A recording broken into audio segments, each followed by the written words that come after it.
இல்லை. நாம் சிவபெருமானை வழிபடவில்லை.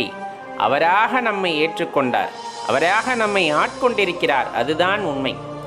ஏன்னா இந்த உலகத்தில் பல நூறு கோடி பேர் இருக்கிறாங்க.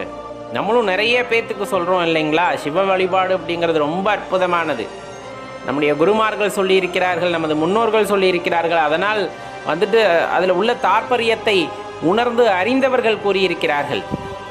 அந்த சிவத்திலே திளைத்தவர்களும் கூறியிருக்கிறார்கள். இவ்வளவு அற்புதமான உணர்வானது வேறு எந்த இடத்திலையும் கிடைக்காது, சிவபெருமானிடத்து மட்டுமே கிடைக்கும் என்பதை ஆணித்தனமாக கூறியிருப்பார்கள். ஆனாலும் அத்தனை 100 கோடி பேர்களும் சிவபெருமானை வழிபடுகிறார்களா அப்படின்னு பார்த்தோம்னா கிடையாது இல்லையா.